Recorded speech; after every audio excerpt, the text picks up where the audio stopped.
Daddy, there's a red light behind my dollhouse, Emma whispered, her small hand tugging at my sleeve as I tucked her into bed.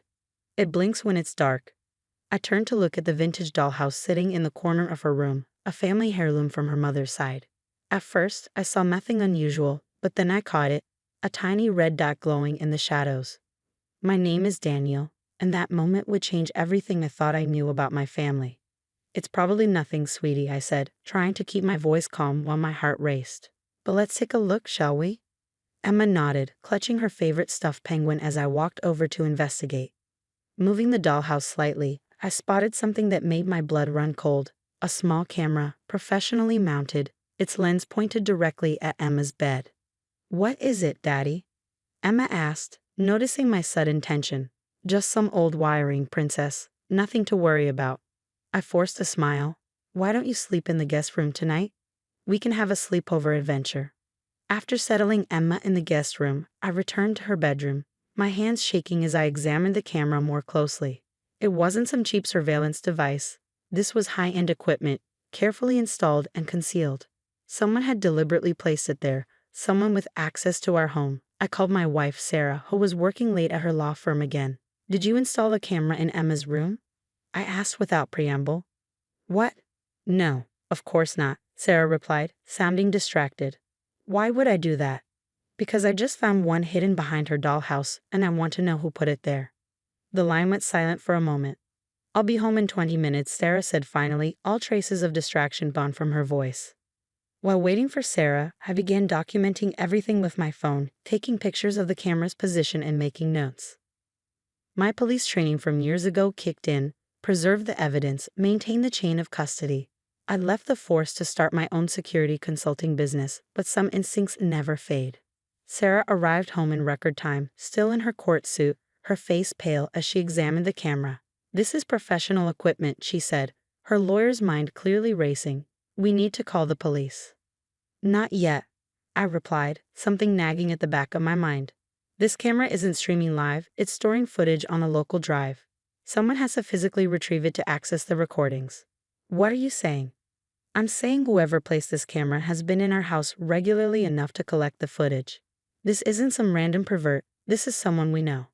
Sarah's face went even paler. The only people with access to our house are family and Emma's nanny, Mrs. Thompson. Mrs. Thompson had been with us for 2 years, coming highly recommended by Sarah's sister, Victoria. She had her own key and security code, necessary for the days when both Sarah and I worked late. We need to check the security logs, I said, moving to my home office where I kept detailed records of all entrance and exit times. See who's been coming in when they shouldn't be. As I pulled up the logs on my computer, Sarah stood behind me, her hand resting on my shoulder. The past month's data showed nothing unusual at first, just the regular comings and goings of our household. But then I noticed something odd. Look at these timestamps, I pointed to the screen. Someone's been entering the house every Friday between 2 and 3 p.m., when Mrs. Thompson takes Emma to her ballet class. Sarah leaned closer. That's impossible. I'm in court on Fridays, and you're always at the office then. I pulled up the camera footage from our front door, my stomach dropping as I recognized the familiar figure entering our home with practiced ease. Oh my God, Sarah gasped, her hand flying to her mouth. The image on the screen showed Victoria, Sarah's sister, letting herself in with what appeared to be her own key. But Victoria wasn't supposed to have a key to our house. We changed the locks last year after a series of break-ins in the neighborhood. Why would she?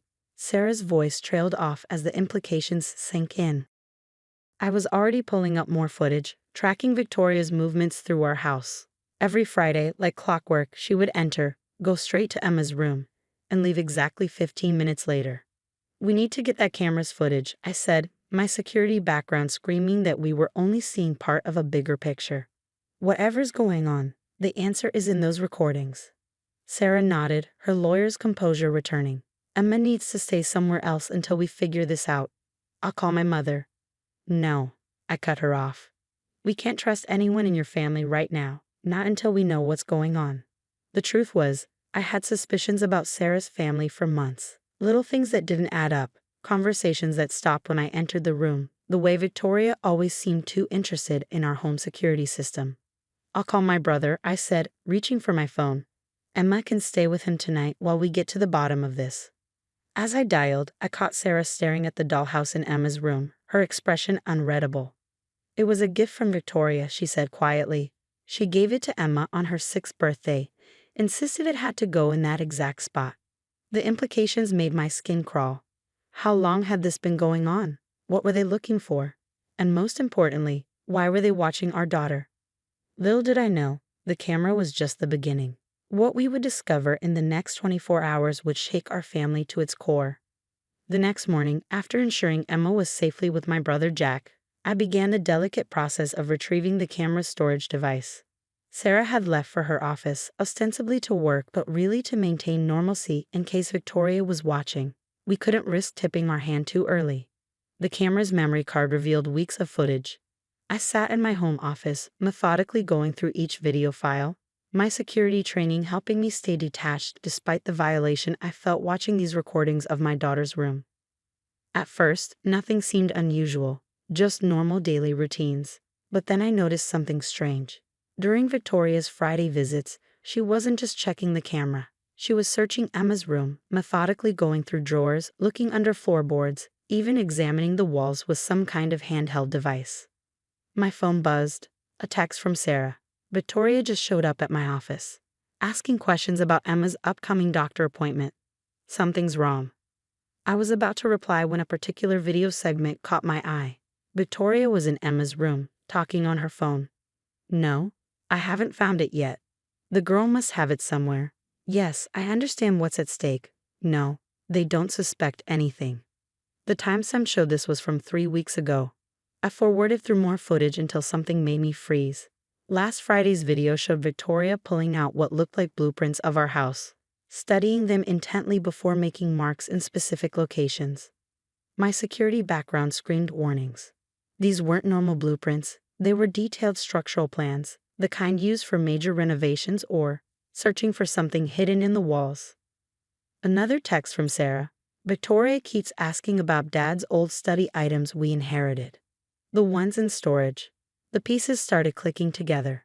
Sarah's father, Edward, had been a prominent judge before his sudden death last year. His study items, books, papers, old files, had been divided between Sarah and Victoria. We'd stored our share in the attic, never bothering to go through them properly. I raced upstairs to the attic, my mind racing. Victoria's strange behavior, the blueprints, her obsession with searching Emma's room, it all had to connect to Edward's belongings. The attic was cluttered but organized, thanks to Sarah's meticulous nature. I found the boxes from Edward's study easily enough. As I began searching through them, I discovered something odd. Several books had small markings on specific pages, seemingly random numbers and letters that made no sense on their own. My phone rang. Sarah again. "Daniel, Victoria just left, but she was acting strange. She kept trying to invite herself over for dinner tonight, insisted on seeing Emma." "Don't come home," I said, still examining the marked books. "Take a cab to Jack's. I think I'm onto something, but I don't want anyone at the house right now." "What did you find?" "Not sure yet, but whatever Victoria is looking for, it has something to do with your father's old cases. The camera, the searching, she's looking for something specific, something she thinks Emma might have found while playing." "But what could Emma possibly?" Sarah's voice trailed off, and I could almost hear the realization hit her. "The locket," she whispered. "Dad gave Emma a locket last year, right before he died. Said it was a special gift she had to keep safe." I remembered the locket, a seemingly ordinary piece of jewelry that Emma treasured because it was from her grandfather. She wore it constantly, even in the bath, until the chain broke last month. We promised to get it fixed but hadn't gotten around to it yet. "Where is it now?" I asked, already moving toward Emma's room. "In my jewelry box, I think. I was going to take it to the repair shop last week."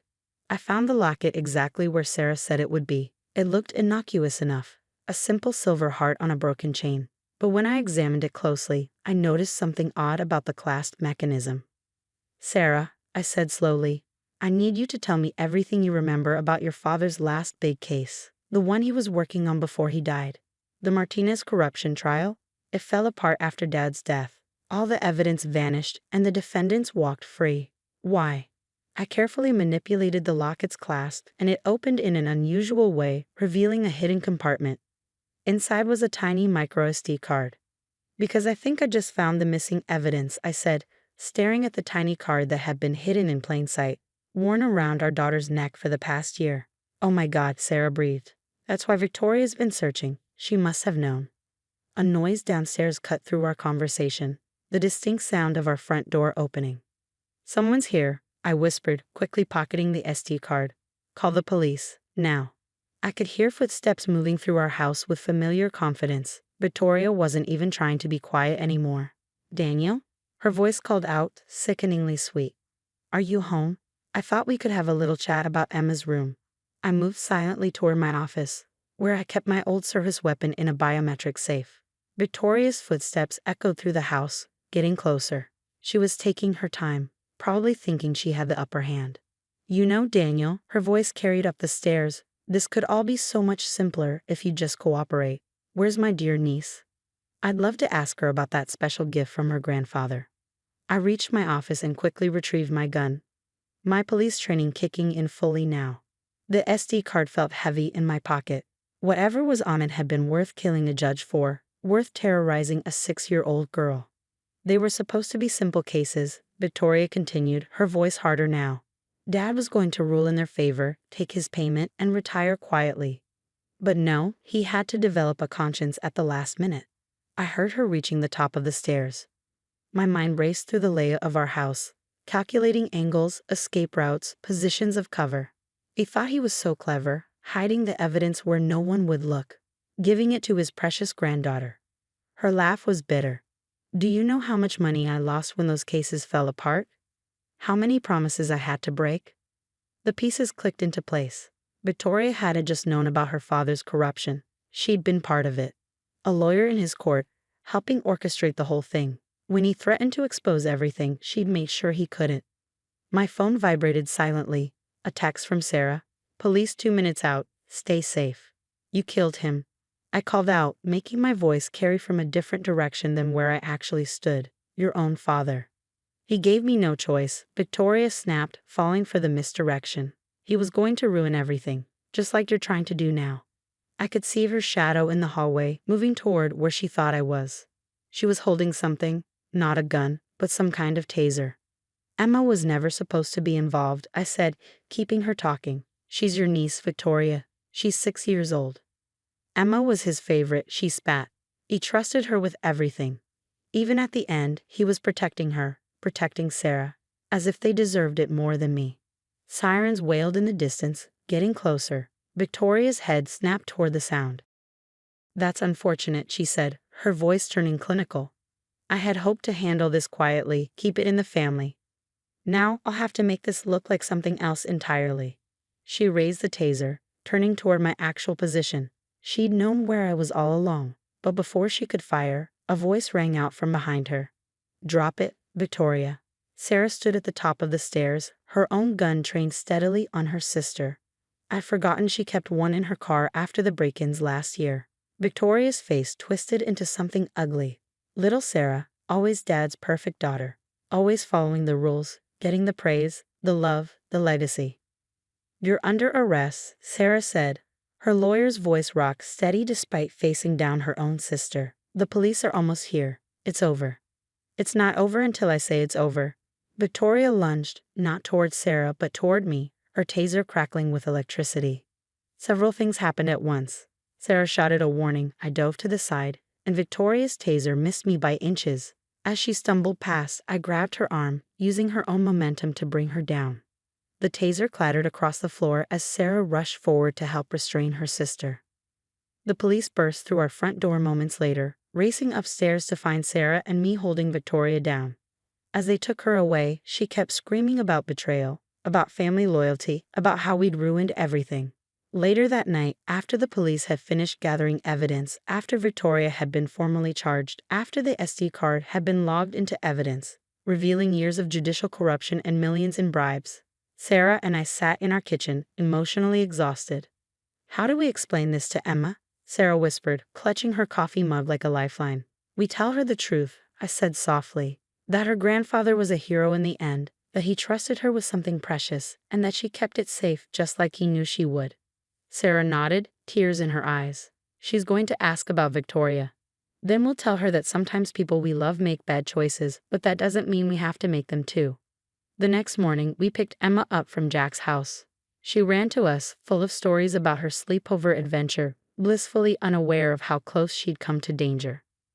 As we drove home, she asked about her locket, if we'd gotten it fixed yet. Not yet, sweetheart, Sarah said, reaching back to squeeze her hand. But we will, and this time we'll make sure it's on a stronger chain. Something that can't be broken. Emma smiled, satisfied with this answer, while Sarah and I exchanged glances. Our family had been shattered and reformed in the space of 48 hours, but like that locket's chain, we would rebuild it stronger than before. Sometimes it takes a hidden camera in a child's room to expose the darkness lurking in your family's shadows, but sometimes that same discovery can lead to healing, to justice, and to a new appreciation for the true meaning of family loyalty. The truth, as painful as it might be, had finally set us all free.